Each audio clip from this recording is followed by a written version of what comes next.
السلام علیکم فرینڈ، ایک اور ویڈیو کے ساتھ میں حاضر ہوں فرینڈز۔ آج کے ہماری ویڈیو کو جو ٹاپک ہے وہ رومانیہ کے حوالے سے کہ رومانیہ اور بلغاریہ جو ہے نا شنگن اسٹیٹ بنیں گے یا نہیں بنیں گے،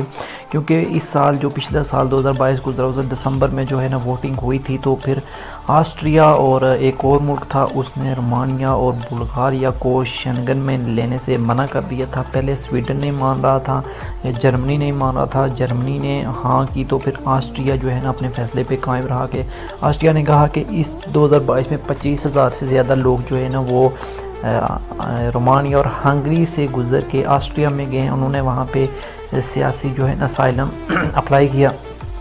تو جب تک رومانیہ اپنے بارڈر کو سٹک نہیں کرے گا ہم اس کو شنگن میں نہیں لے سکتے۔ تو اس حوالے سے ہمارے پاس تھوڑی سی نیوز میں نے انٹرنیٹ سے کلیکٹ کی تھی، تو میں نے سوچا اپنے دوستوں کے ساتھ شیئر کر دیتے ہیں۔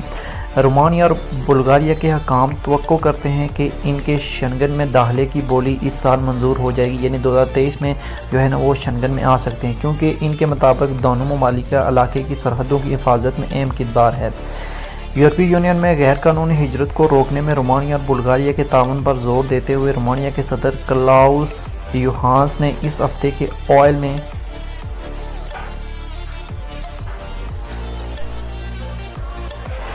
رومانیہ کے جو صدر ہیں انہوں نے اس ہفتے کو اوائل میں کہا تھا کہ انہیں امید ہے کہ دونوں ممالک کو شنگن ایریا میں جانے دیا جائے گا، اور اسی نے اس بات پر زور دیا کہ رومانیہ اور بلغاریہ سرحدوں کی حفاظت کے لیے ہر ممکن کوشش کر رہے ہیں۔ اس سال شنگن میں ان کے داخلے پر مثبت ووٹ حاصل کرنے کی توقع رکھتے ہیں، یہ جو بیان دیا تھا رومانیہ کے صدر نے۔ اس کے حوالے سے غیر قانونی نقل مکانی کی صرف مصنوعی طور پر شنگن کے مسئلے میں ملایا جاتا ہے، ہم غیر قانونی ہجرت کو روکنے کے لیے ہر ممکن کوشش کر رہے ہیں اور کریں گے، یہ جو بیان تھا جناب رومانیہ کے صدر کا۔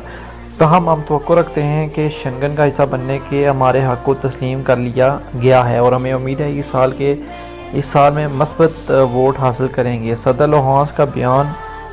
جو انہوں نے اس سال میں دیا تھا 2023 میں، دونوں ممالک اس سال شنگن ایریا میں شامل ہونے کی امید کے باوجود آسٹریا نے اس سال کے آغاز میں کہا تھا کہ وہ اس علاقے کی توسیع کے خلاف اپنے موقف پر قائم ہے۔ آسٹریا کے چانسلر کارل نیمار نے بلغاریہ کے دورے کے دوران کہا کہ ملک کو غیر قانونی نقل مکانی خدشات لاحق ہیں، اور انہوں نے اس بات پر زور دیا ہے کہ شنگن ایریا کو فی الحال توسیع نہیں دی جا سکتی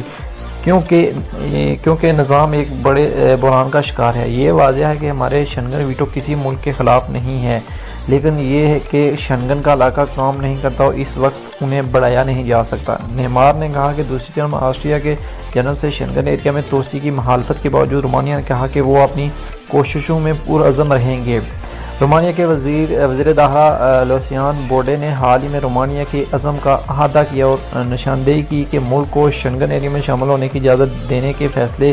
سے دونوں فریقوں کو فائدہ ہوگا۔ بوڈے نے کہا کہ سیکورٹی کے حوالے سے بوڈے نے کہا کہ شنگن ایریا میں رومانیہ کے الحاق سے یورپی